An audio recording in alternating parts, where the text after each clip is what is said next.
An urban legend turns into a terrifying reality that's happening to this day. And then we take a look at the story of a young man who has a terrifying yet confusing nightmare. He can't quite make sense of it. But when the world of slumber collides with reality, everyone's left wondering, what in the world is going on? Today on Dead Rabbit Radio. I'm a little freaked out. Actually, I'm a lot freaked out. Hey everyone, welcome back to another episode of Dead Rabbit Radio. I'm your host, Jason Carpenter. I'm having a great day. I hope you guys are having a great day too. I hope you guys are having tons of fun doing whatever you're doing. We got a ton of stuff to cover today. So first off, running into Dead Rabbit Radio Command. Everyone get on your feet and give it up for one of our legacy Patreon supporters, Blitz Neo. Woohoo! Yeah, yeah, he's all doing cartwheels. So excited to be here. And we're excited to have you, Blitz. If you guys can't support the show financially through the Patreon or through the merch store or anything like that, I totally understand. I really, really do. Just help spread the word about Dead Rabbit Radio. That helps out so much. Tell your friends, tell your family, tell everyone you know. Dead Rabbit Radio is your favorite paranormal show because that is how you can help the show grow. But maybe don't recommend this episode. Maybe go, you know what? You should listen to Dead Rabbit Radio, except for the episode that Jason's recording right now, because this one gets a little dark. Blitz, I'm going to go ahead and get the party started. Let's toss you... what vehicle should we use? Let's go ahead and toss... What's the least depressing vehicle we're going to need for this first story? I'm going to toss you the keys of the Jason Jalopy. That's always a fun ride. Blitz, catch the keys of the Jason Jalopy. Everyone climb on board as Blitz Neo drives us out of Dead Rabbit Radio Command all the way out to Texas. We're driving out there. Now, as Blitz Neo's driving, I turn to you and I go, hey, so this first story is pretty intense, right? It's pretty... Like, I don't really know how else to kind of coach it. It involves cats. Wow, I love cats, Jason. Oh yeah, you're like, I love cats. I love the musical cats. I love cats rubbing up against me. I even love the diseases that cats give me and make me go insane. Yeah, I love cats. I'm a cat person myself. Dogs, I'm starting to realize, right? Dogs are, not all, right? People are going to get mad when I say this, but I've realized, like, dogs, if a human acted the way a dog did, everyone would hate them. Everyone would hate them. The other day I was walking to work and a dog jumped out from behind a bush and started barking. And luckily I had my flashlight / baseball bat, which is an actual product you can buy. And I didn't hit the dog. For anyone complains, I'll put that episode in the show notes where I did actually have to fight a dog to save a man's life.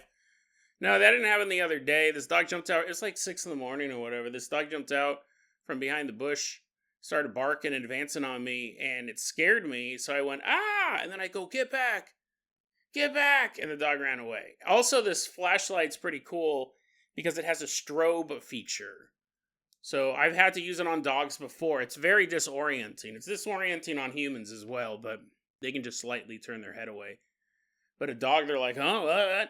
And I thought, I hate it when dogs, I hate the owners who let their dogs just kind of run around without keeping them in the backyard or keeping them on a leash, because I walk everywhere. That's a constant threat of dogs. I have to be aware of dogs. And I thought, I was so mad that some owner let their dog out. But I thought, if I was walking down the street and a man jumped out from behind a bush and started yelling at me, that's rude. That's so rude. Why do we let dogs do that? Why do we let dogs do that? I mean, I guess there's really nothing you can do. I mean, it's the owner's fault that the dog got out. But I was like, that's so rude. Imagine if every time you walked by a house, there was 3 or 4 people in the backyard that go, hey, what are you doing here? Why are you walking on the corner? Too close, too close, too close. You'd be like, wow, the people who live there are super rude. And you'd tell other people in the neighborhood, like, I was walking to work today. Some guys, there's like 3 dudes in the backyard yelling at me until I left their field of view until they could no longer smell me, and then they went back to pretending nothing ever happened. But dogs do that all the time. I walk by houses, oh, rah, rah, rah, rah. Dogs are pawing, yeah, and I'm always nice to them. I mean, I'm carrying a baseball bat. They're probably like, we know you're being nice, because I'll go, hey, puppies, how's it going? Oh, yeah, that's so fun. Is they're barking. The only thing separating them from ripping my flesh off is about, I don't know, an inch and a half of plywood someone picked up at Home Depot during the Labor Day sale. They just quickly assembled fences. I can clearly see the dogs are trying to dig under the fence. I see that. I don't know what these people think. Eventually these dogs are going to get out, and no one's going to have a good day. I'm not going to have a good day. The dogs aren't going to have a good day, and I'll tell you this. If I somehow survive the 3-on-1 human versus dogs fight, I know where you live, okay? I know where those dogs came from. I will come and knock on your door, and now you are not going to have a good day. But other than all of that, I wouldn't consider myself a dog person, but I do like dogs. I think they're cool, but I'm more of a cat person. And you go, Jason, if a human acted like a cat, if they roamed your neighborhood, stealing your food and peeing everywhere, then wouldn't that be rude? Well, let's quit describing animals with human behaviors. Let's take a look at this story, but I do have to say, if you're an animal lover, and a cat lover specifically, this is going to be a hard segment for you. Because I was typing it up, and I was all, I love cats. But this one's a rough one. We're headed all the way out to Texas to take a look at this urban legend. It was posted online recently. And let's go ahead and call the person who posted it Tori. We don't have her real name. But Tori grew up in Texas. And when she was a little kid, she'd always heard this story about the cat napper. Not a like, oh, he naps with cats. That's adorable. Do you have a calendar of this? Nope, we don't. And I don't mean that type of nap. Kidnapping type of napping. When Tori was a little kid, she often heard this story that there was a man in the neighborhood who would drive around town in a truck that was full of cages. And he would set them out, and he would bait them, and he would catch stray cats in the neighborhood. And he was doing this so often that people assumed he worked for the city or the county. They assumed that he worked for the local pound, and he was trying to control the feral cat, stray cat population. So no one really thought anything of it. But one day, whether it was a curious kid poking their head over a fence, or a concerned neighbor hearing odd noises coming from the backyard, we're not for sure.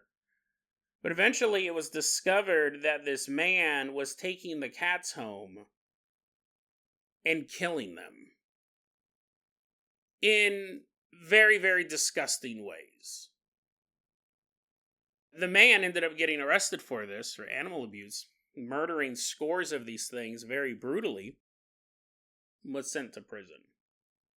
Now, Tori, she posted this online underneath the name She Was Raised by Wolves, which is interesting because it's about cats. But anyways, she's like, all that wasted food. Oh, I could have gobbled up so many of those stray cats. She goes, I heard this story when I was a kid that it was happening in my town. She didn't really question it. You know, you just hear a story like that and you're like, wow, that's horrific. And when she's in high school, she starts talking about the story. It just comes up one day. They're eating the cafeteria food, and some guy's like, oh man, this stuff looks like cat food. This is disgusting. And she's like, oh yes, this is a great topic. This is a nice segue. Speaking of cats, did you guys know that in my hometown, there was a man who was brutally murdering cats in his backyard? And she told the story, and one of her friends goes, oh dude, I totally remember that. I heard that story too. So she starts meeting people in high school. She starts a club, the Cat Massacre Club. She's like, guys, let's figure this out. She talks to people in high school, and they've all heard the same story in that same town, that at one point there was a cat napper who was brutally killing stray cats.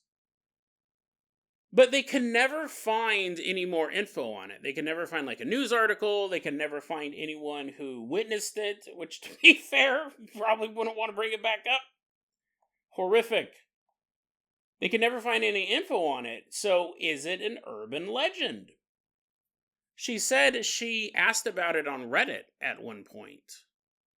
she goes, hey, does anyone have any information about this Texas cat killer? And she told the story that I just told you. And people began to respond going, that's from a book. That's actually like a anecdote from a book or a side plot. I don't think you could flesh out a whole novel like that. But it's from a book, and she goes, oh, really? Okay, well, this is kind of interesting, because at a certain point, you do start to think it's an urban legend when you can find no proof of it. So she goes, what book? And the person responds, I don't remember. Oh, okay. And apparently more than one person said that. It's from a book. But when pressed on what the name of the book was, no one could remember what the actual book is that has this scene in it. And she keeps asking about this, because now it's even weirder, right? Local urban legends, they happen. I always find them super fascinating. But now when you're using the internet and other people recognize the story, they think it has a different origin, now it's even more puzzling. And to add another layer onto that, other people on Reddit started going, I do know that story. It's not from a book. It actually happened in my hometown. So she's hearing that now this story is being repeated over and over again. Now, I left out the way he was murdering these cats just because I thought it was so horrific. But now I think I kind of have to add it in, because just having the story of a man walking around murdering cats, as horrific as that is, the key detail that people thought was from the book, and the key detail that people thought had happened in their hometown, it wasn't just some lunatic catching cats and killing them in his backyard. Get ready to fast forward, cat lovers of the world. He was running over them with a lawnmower. So that is such a horrific visual, obviously. That is such a terrible detail that I'm sure there are cities that have had lunatics in the past walking around killing cats. But all of these people remember, the ones who heard it in a book or say they heard it in a book, and the ones who said they heard it in their hometown.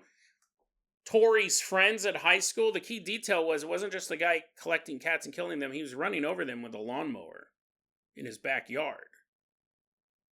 And you go, well, Jason, weren't they running around? Don't make me give more details than that, okay? It's just horrific. It's really creepy. Don't make me keep describing it. But he ran him over with a lawnmower. You can read the show notes. I know it's true crime. I know that I shouldn't hedge away from some of the darker details, but, you know, sometimes it's just too gross. But that was a key detail. He was running over him with a lawnmower. And I found this story online, and I thought it's really interesting. Not so much that you have the urban legend, which I do find urban legends super fascinating, because they're so localized. If you live 30 miles in either direction, you'll never hear the story that has captivated a town. You could grow up in a town and everyone knows this story, but you live outside of the geographical range, you never hear about the Candy Witch. So I looked at that story, I go, that's interesting, it's dark, it's terrifying, and I had it prepped and ready to go, and then I get an Instagram message from a longtime listener of the show, Johnny Dominguez. And Johnny didn't know I was researching. He's like, so I heard you're talking about killing cats. He didn't know I was looking into this story at all. Let's leave behind Texas.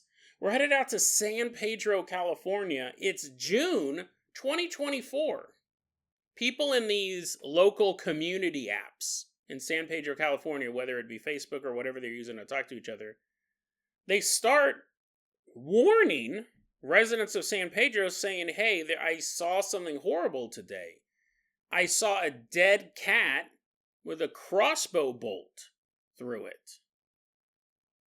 So it's not like a dog got it. It's not like it accidentally fell out of a tree or anything. Someone shot this with a crossbow.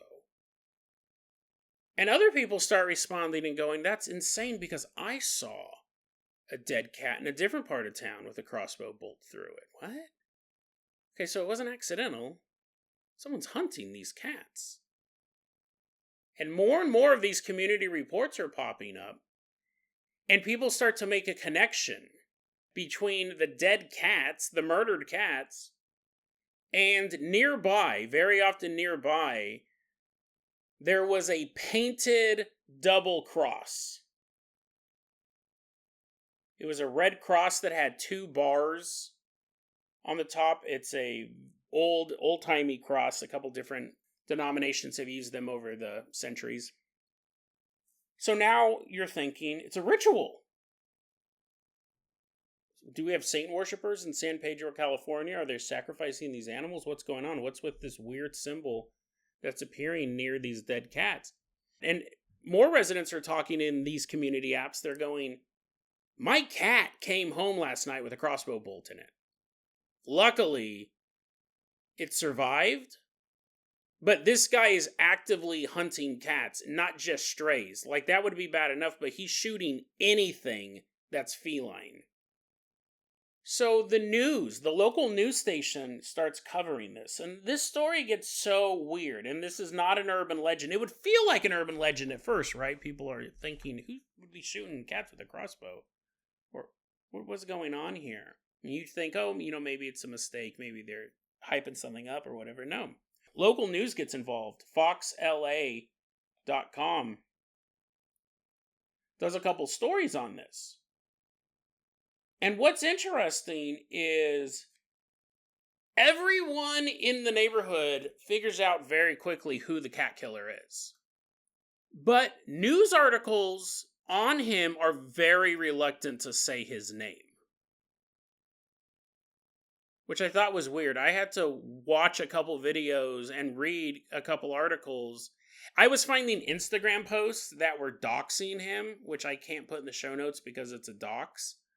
Because they'd give not only his full name, they'd give his address and his phone number and all of that. That's how I found out who it was.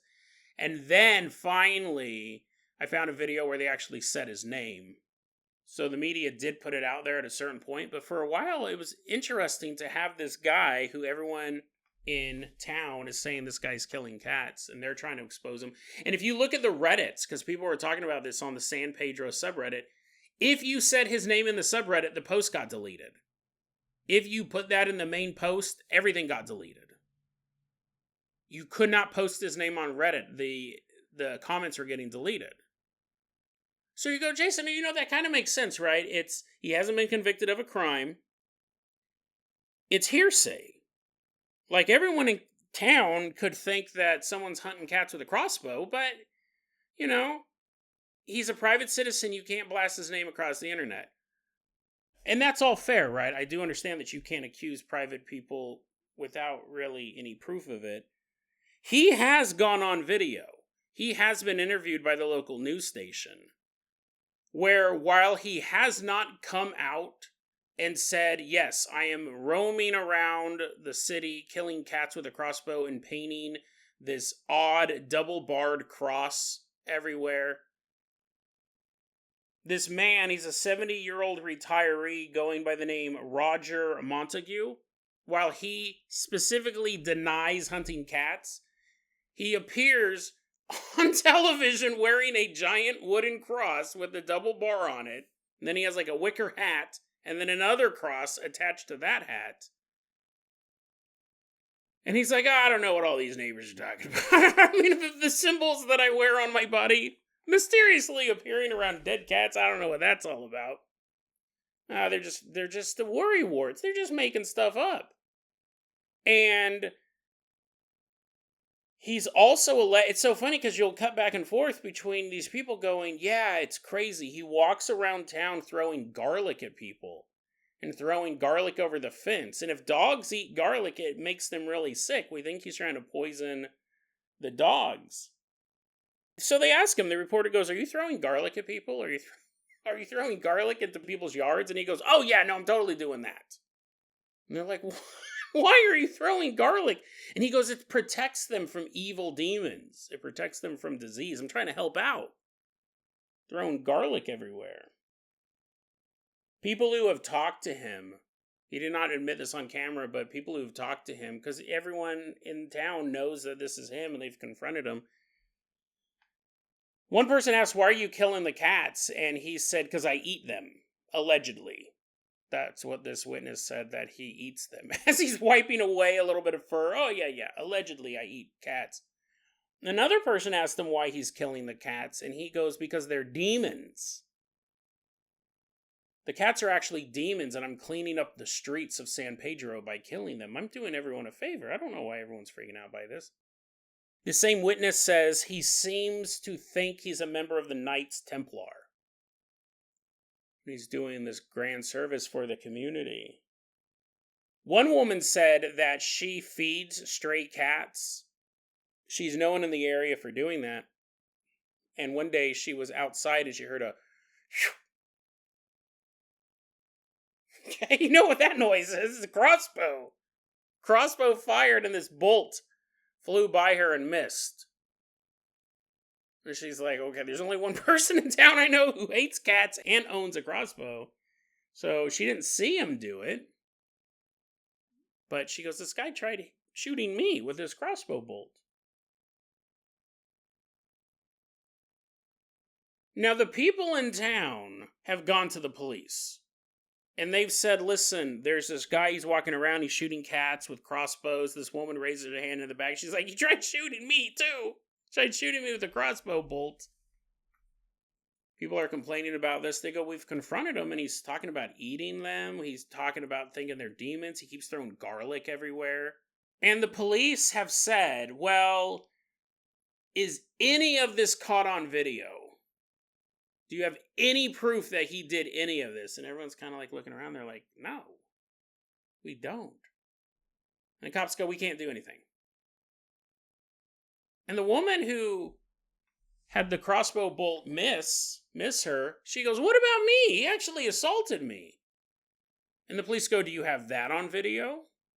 She's like, no. And the cops are, we can't do anything.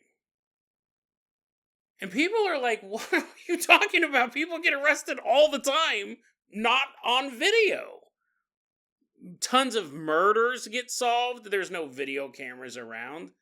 Just average assaults, sexual assaults, car accidents, like, all the time. What are you talking about? You can totally investigate a crime if there's no video. Are you telling me the police did zero work until 1980? No, then go do your job. Sherlock Holmes didn't have a video camera. Police go, we can't do anything until we have it on video. Or, people are like, oh, okay, this is the second part. Or you catch him in the act.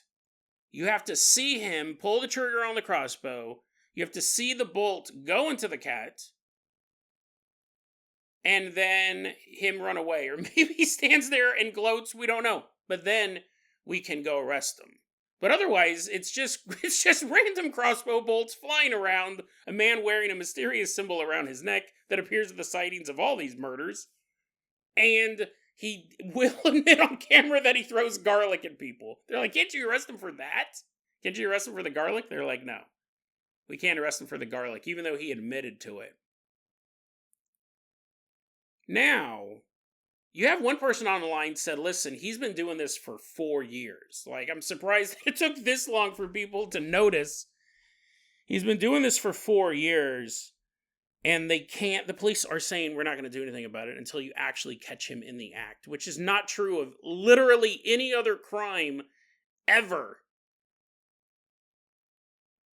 Some people online have said that he's an ex-police officer. I wasn't able to find any proof of that. In one of the photos, in the photo where they were doxing him, he was wearing like a sweater that had a fireman's seal on it. It showed like a fire department in a county and all that stuff on there. But I can't dox him. I can't actually put out his email address and his address and his phone number. I can't link to that. But one person said he's been up to it for 4 years. One person said, though, he's been doing this for 4 years now. Cops are like, well, we can't do anything unless you catch him in the act. Well, that might change. Because what happened around June 2024, one of the residents of San Pedro was sitting in his yard, and all of a sudden this piece of garlic comes flying over his fence and hits him. Dude's like, what? Why am I getting hit with garlic? I know, why do I even ask this question? I know why garlic is flying through my neighborhood. And apparently he confronted Roger, and allegedly Roger then beat him over the head. And on this news video, they show the guy with like this wound. He has like staples. He has staples in his head. It takes a lot to get your head stapled shut. And he goes, the guy attacked me. He threw garlic at me. And then he beat me over the head. Like, now can you investigate it? Now, do you need that on video? I came out of the emergency room with staples in my brain. Is that enough? And the cops apparently have said, sure, yeah, bro. Okay, I mean, fine, we'll investigate this cat murderer. Fine, we'll investigate this guy whose mysterious symbol is appearing all over the place. That attack, he did get arrested, and it says he has a court date on July 17th, 2024, so that has already passed. I can't find any record of that, so maybe they just dropped the charges. That's the only thing that I could really think of. People are still posting like, hey, we need to take care of this. This guy's a menace to society. He's definitely a menace to our neighborhood. I'm personally not seeing that he ever went to trial. And I'll continue to kind of look a bit while I'm editing. But as far as I can tell, there's just nothing in here showing that he even got arrested.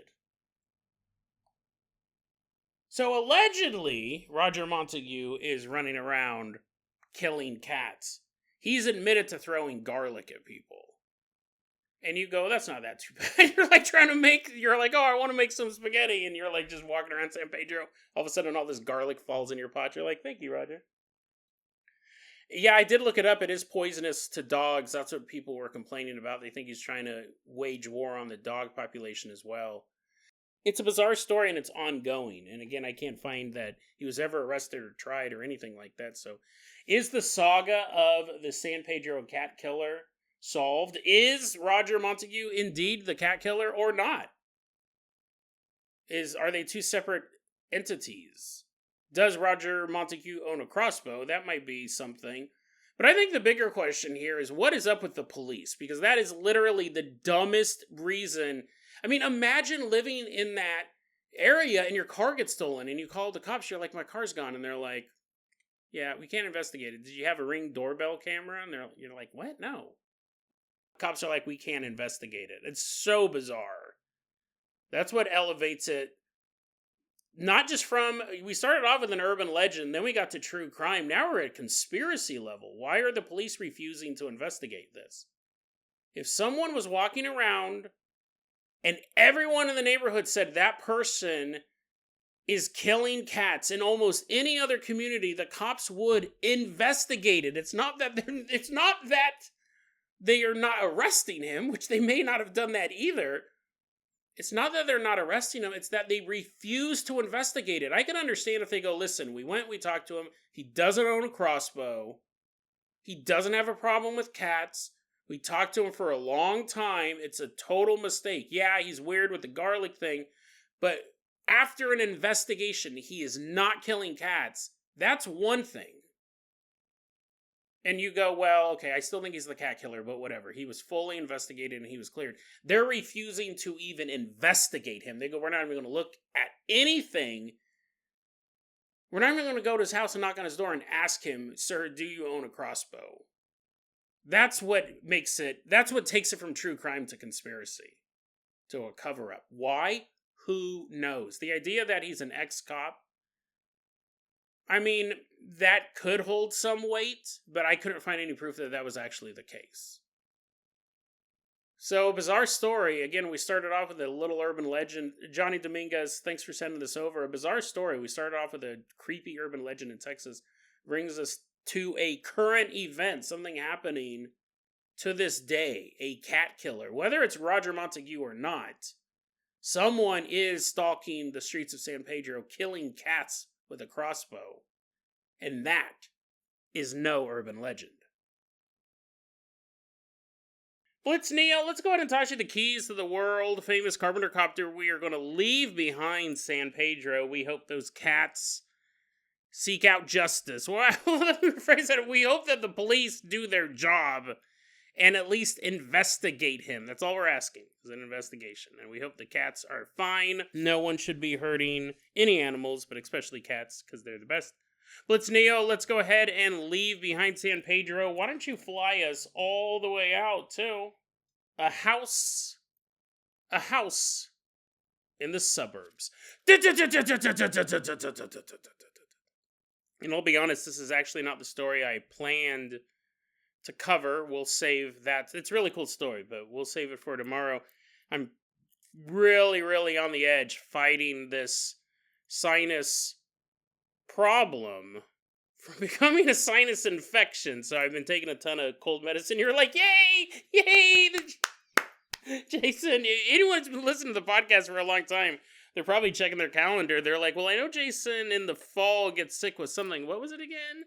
Diverticulitis? What was it? Oh, yeah, no, it's sinus infection. Yay. Whenever I start taking too much cough medicine, the show gets kind of wacky, but I'm really trying to prevent that this year. So we're going to tell a bit of a shorter story. Parachute story we'll save for another one. That's what I originally was going to cover. We're going to cover this story. But even though it's short, I think there's a really interesting angle to take on it. So let's take a look at this. We're going back to the year 2002. We don't have the exact name of the person telling the story. We're going to call him Clyde. But Clyde says he was 4 back around the year 2002. And they lived in a big house. Him and his family lived in this big house in a really nice neighborhood.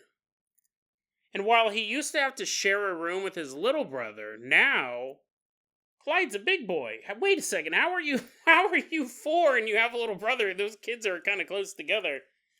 Was there like a baby crib in there? Were they Irish twins? Who knows? But Clyde, he's 4, now he gets his own room. He's like, I'm a big boy now. You're not even in school, bro. You're still a little guy. But anyway, so Clyde gets his own room. Which should be fun. Which probably was, for the most part. During the day, early evening. But once it was bedtime, this bedroom took a terrifying turn. Clyde said that every couple nights, after his mother put him to bed, now, Clyde, don't wake up in the middle of the night. Give me a big kiss, you big boy. Mwah! Oh, Mommy loves you so much, okay? Nighty-night, Clyde. And Mom would leave the room. Every so often, every couple nights, Clyde would see the silhouette of a man standing in his doorway. From what it sounds like, it's like right after the mom left, all of a sudden, dum. The silhouette, and Clyde's like, Dad? Dad, is that you? And here's the thing, you go, well, obviously it's just his dad. Maybe his dad's just being weird. But Clyde realized really quickly that it wasn't his dad because this guy was massive. Clyde said the silhouette was as tall and nearly as wide as the door frame. That's kind of me, actually, now that I think about it. Like, I can take up a door frame. I mean, there's room, right? Like, a little bit. Like, a Smurf could walk by me. Or I could turn sideways. But isn't that every man, now that I think about it? I guess when you're 4, maybe you never know you're going to get that big. But isn't everyone as wide as a doorway? I'm as wide as a doorway, there's probably like an inch between my shoulders and the frame when I'm standing there. And, okay, I'm not as tall as a door frame for sure. But I'm definitely as wide as a door frame. Well, anyways, I'm not the Phantom. I'm not the spooky ghost man who was staring at this kid while he was trying to go to sleep. He realized it's not his dad. It's just too massive. This silhouette's just standing there. And Clyde said, I was too scared to look away. But the man didn't move either. He just stood there, perfectly still, for hours. And you go, oh, okay, so there's like maybe like a coat hanger. Maybe the mom's like, good night, Clyde, and then she blocks it with a giant cabinet with a human head on it. Well, here's the thing. Remember, it wasn't every single night. If he saw it every single night, you'd go, oh, maybe it's like a shadow. Maybe it's a piece of furniture that's moved in front of the doorway. But it was not every night. It was every few nights. And it went on for a couple weeks. Well, one day, it's really interesting. Let me tell you this, but it's really, really interesting. Well, one day, Clyde tells us, his house got robbed. We don't know exactly what was stolen. I don't think it's probably home invasion, because I think he would specify that. And then we suffered 12 hours of terror as a man held a shotgun to my family. No, it's probably just like a break-in and some stuff was stolen. Was it everything? Was it the family treasures? Was it just a television set and a DivX player?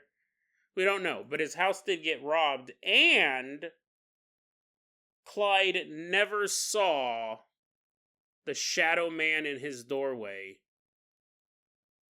ever again.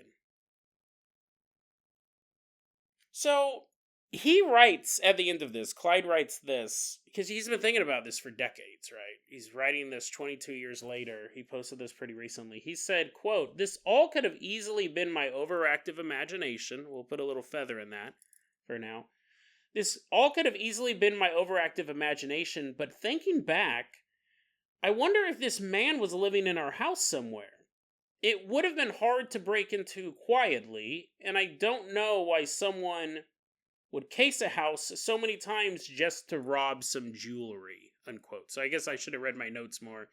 Apparently it does sound like when he goes to break in the house quietly, apparently it does sound like they were at home when they were robbed, and that they did take some jewelry. So he's trying to figure out what it is. His two explanations are, it could have been his imagination, which, to be fair, there could be two things in play here. There never could have been a silhouette. It was just the childhood fear. Whenever you have a entity appear but never moves, I'm not going to say that it doesn't happen. I think we have covered stories like that before. But that would, if someone came to me and told me about a ghost that they had in their house, and one of the qualities of it was, it shows up at night and it doesn't move. I'm in a dark room and I look in the corner of the room and I see someone standing there and they don't move all night long. My first guess is going to be a piece of furniture, light hitting something weird, a street light coming in from outside, creating a silhouette. Because we've all experienced that as kids. I know I have, and adult. I do experience it as an adult from time to time. But you see something and it looks human. Or even worse, looks like a goblin or whatever, but you see something, you wake up in the middle of the night, you're looking in a dark room, and for a second you go, ah! And then you flick the light on and you realize it's like two coats hanging off of a hat rack. Oh, okay.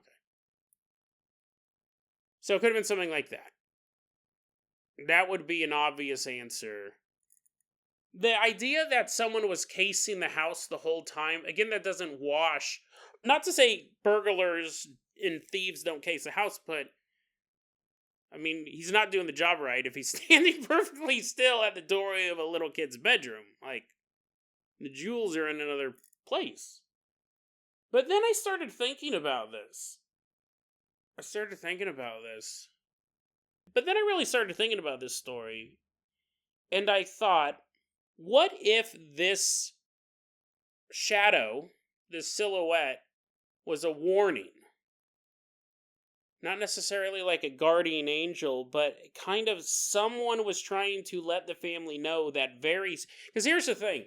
If he broke in while they were home, the risk of violence is so high, it's a different crime. There's a difference between a burglary and a robbery, and the big difference is whether or not there are people in the location at the time the thief is there. And they convict people and they get harsher sentences if a random average person would assume there would be someone in there. So let's say that you break into a house at 1 p.m. in a suburban neighborhood, and there happens to be someone home for lunch, or someone's working from home. Their lawyer, the thief's lawyer, can argue, well, who would have thought anyone would be home at 1 in the afternoon? He actually just wanted to go in and steal some valuables and leave. And yes, my client is a burglar. He did burgle. But he did not expect for there to be someone there. As opposed to breaking into a house at 6 in the evening. where they're almost always occupied. Now, of course, there's variances as far as like different neighborhoods will have different nearby industries. The stuff can change, but for the most part, there's the difference between the burglary and a robbery. If you break into a Walgreens at 3 p.m. versus 3 a.m., there's two completely different scenarios. One, you knew there were going to be people there. And the other one, if someone just happened to be there at 3 in the morning for whatever reason, you were trying to prevent violence. You're still a thief, right? You're still going to get in trouble. The cops are going to be like, you're good. Take what you can carry in one shopping cart, good sir. But you can argue, and especially if violence does break out, you can say, well, my client didn't come with the intent to commit violence. They didn't bring any weapon. They clubbed this clerk over the head with a bottle of Diet 7-Up, but they didn't think that there was going to be a clerk there at 3 in the morning. So, you wonder, is this someone trying to warn them? Is this ghost standing there? Because let's say that it's not an overactive imagination or a thief. Was this trying to warn the family to prevent someone from waking up in the middle of the night, walking downstairs, and interrupting this robbery, this burglary, really, and then getting the situation escalated? But then I had another thought. This is where I was sitting at work today, and I was like, dude, this is kind of trippy.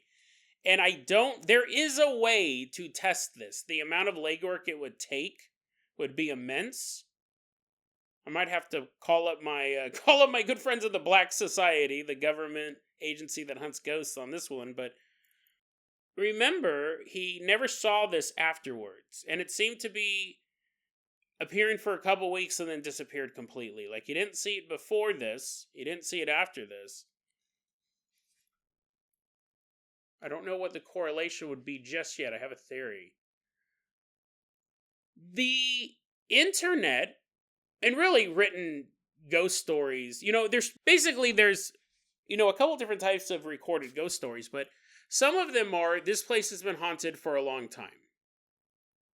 This place has been haunted since the 1800s. Okay? Then we have, this place has become haunted recently. Past year, past couple months, something crazy happened. It's been haunted ever since. And then every so often, you'll hear of a lot of times you'll see these on videos. You'll see these videos on Coast to Coast AM or on YouTube, wherever you're looking at them, where it'll be like, here's a video. I'll see if I can find one just for an example, but I think you know what I'm talking about. They're like, here's a video of a convenience store. And here they show the clerk talking. Actually, this is a very specific video. I remember this one. I'll definitely try to find it. There's surveillance video footage of like a convenience store or a grocery store. And the clerk is talking to someone who's not there. Like having a conversation and helping them find an item. And the reason why it's in the news is because the clerk remembers talking to somebody. The clerk remembers helping someone, and then something weird happened, and they're like, that's weird. Like, she didn't pay for her stuff. She stole everything. She just dematerialized. So they check their surveillance footage, and they see the man talking to nothing. Or the woman, whoever the clerk was, talking to nobody. And you'll have reports like that. You'll have a ton of reports like that. The only time you ever see those in the news is when there's video attached to them.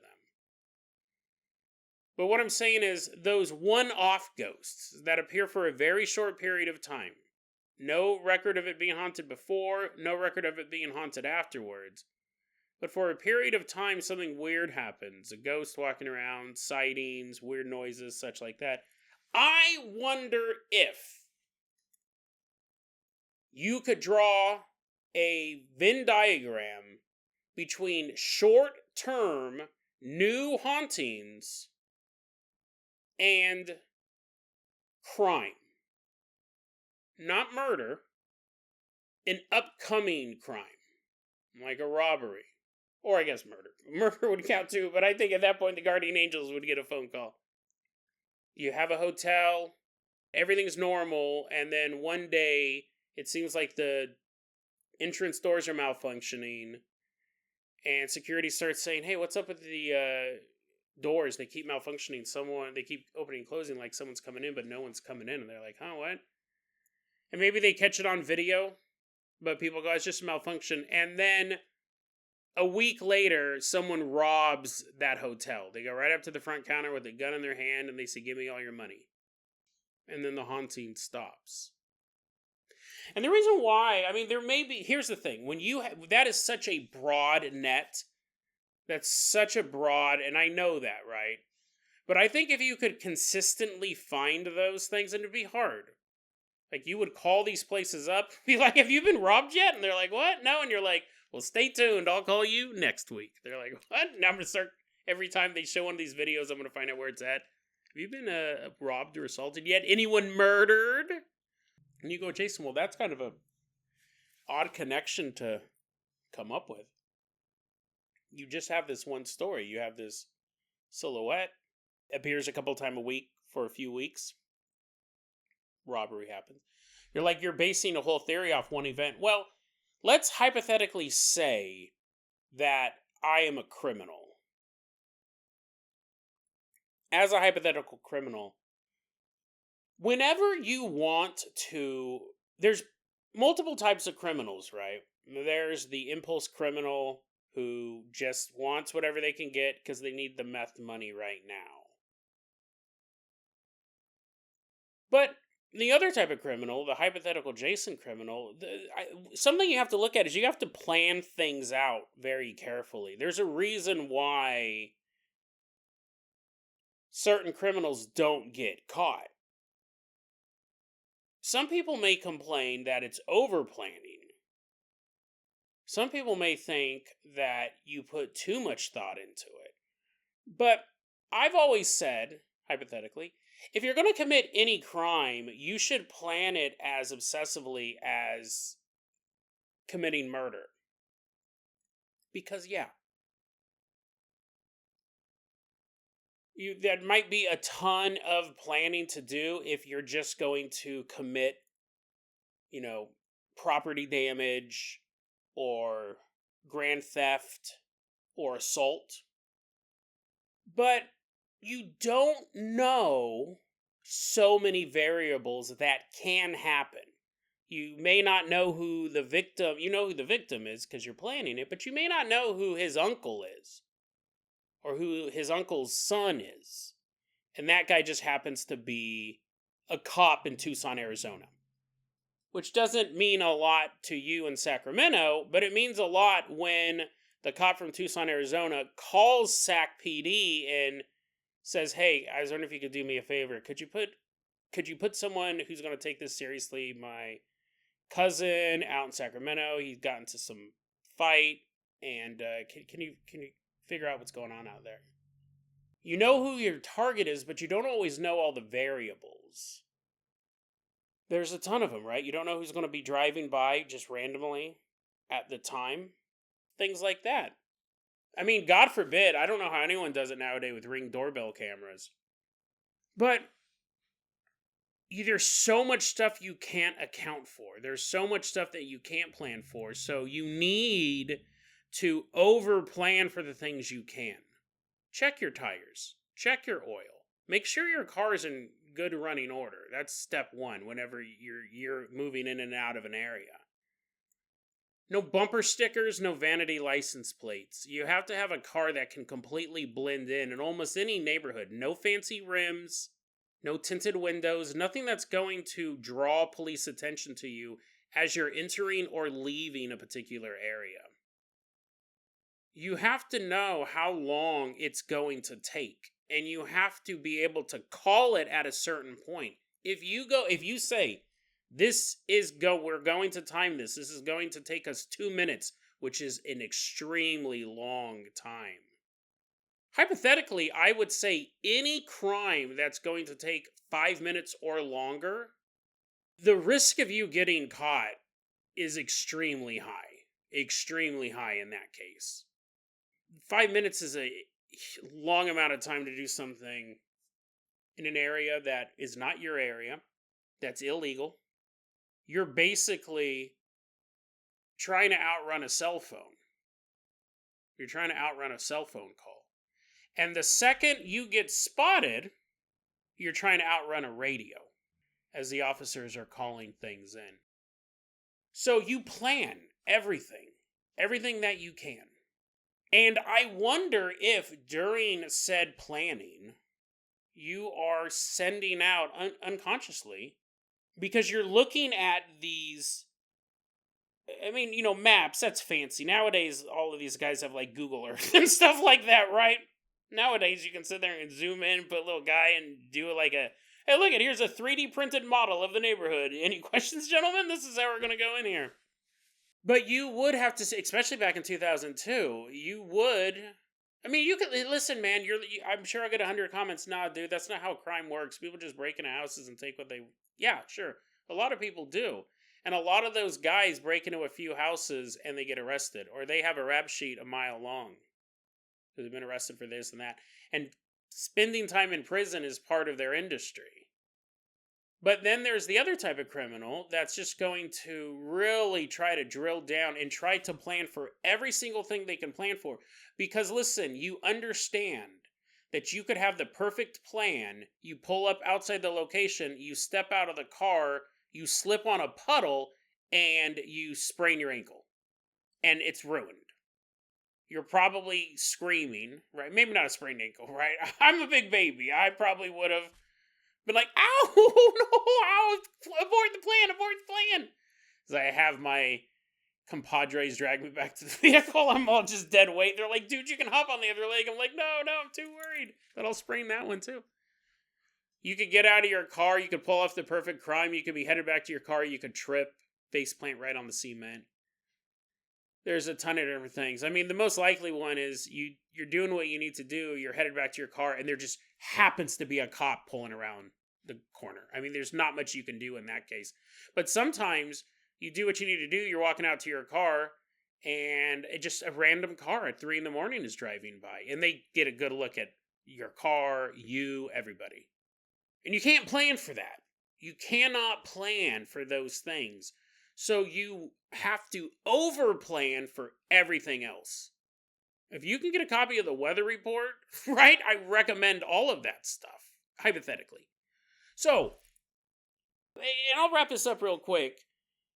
Before the hypothetical police break down my very real door, I wonder if when you are meticulously plotting something like that, if you don't send out some sort of psychic blast. Because we do have the ghost not appearing, a couple weeks the ghost is there, and then the ghost never appears after the robbery. That's really what I'm basing this off of. We don't have anything else, but that's because we've never looked for it before. It's never occurred to me before. I wonder if we did start to chart these things. Wouldn't that be crazy? I mean, again, I'm not saying every ghost is the byproduct of a crime, although most of them are the byproduct of murder, sure, but you know what I mean? Like, it's just a very particular type of ghost. It's a place that's never been haunted, is suddenly haunted, and then the hauntings stop. Can that be, during that time period, or shortly after it stops, was there a crime committed? And that actually, see, here's the thing. It would be hard to get the information because we'd have to call these places up. When we see these YouTube videos pop up, when we see these articles pop up, that would be the hard part. But once we got, yes, and we did get robbed. Yes, and yeah, that is actually interesting. Someone's car got broken into. Yeah, we did have that haunting, but no, we never got robbed. Yeah, we did have that haunting, and then like this guy, who was stalking this coworker, we didn't know it, and he made like this last ditch attempt to woo her, and we had to call the get restraining order. Police showed up. If we made the inquiries, we could chart it out. And what would be interesting, I mean, again, put on our conspiracy caps, and we'll wrap this up. Imagine if that was true for, say, 60% of these types of hauntings. It would give us some concrete data about the world of the paranormal. Not that it would prove it to anyone. It's not saying it's proof of ghosts, but we'd be able to say, look, this is a study we've actually done. And there is this connection. I think the hardest part would be finding the stories, because I think for the most part, they never get reported. It's only when there's video evidence do they pop up. If there's a Wendy's restaurant in Florida that has a shadow figure walk through the back kitchen, a couple times over the course of 2 months, and then they get robbed. I mean, the robbery will, actually, that should be where we start.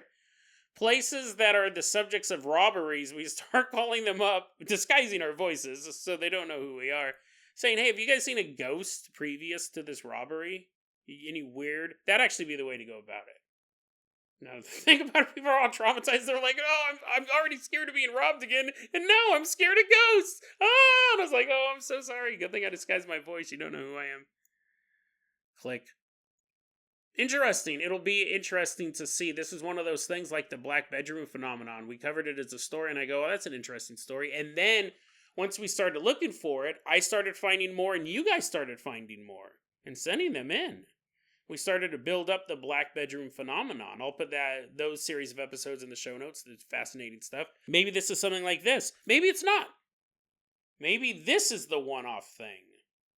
But without investigating it, we'll never find out. And I think this might be interesting to just kind of look at here and there. It won't be the full emphasis of the show going forward, but I think I might actually start doing some digging on the site on this. And just see. Again, it would just be a survey. This one worked. If I investigate 12 of them, and those 12 have no connection, you had a crime happening around the same time as a short-term haunting, 0, then maybe there's nothing to it. But if one of those 12 has it, like just a random 12, and I find another story like this, then we might be onto something. So we'll keep looking into that. I think that'd be super interesting. I think that'd be super interesting to me. And hopefully to you, too. Right now, you're all deadbolting your door. I'm like, I hope Hypothetical Jason truly was hypothetical. I did give him my address to get his supporter sticker. I hope he's not coming to my house. Yeah, Hypothetical Jason is truly hypothetical. All of those stories and all of those examples I just gave you have no basis in fact or real life. They were not true events. But this one might be. This story, we might be able to find that there actually is a link, which to me would be absolutely bonkers, and I would have loved that if we found anything. But even if we didn't, that's part of looking into stuff. Sometimes you find it, sometimes you don't. The journey is often fulfilling enough. But I do want to find stuff, right? I also do want to find stuff. That would be cool, too. DeadRabbitRadio@gmail.com is going to be our email address. You can also hit us up at Facebook.com/DeadRabbitRadio. TikTok is @DeadRabbitRadio. Dead Rabbit Radio is the daily paranormal conspiracy and true crime podcast you don't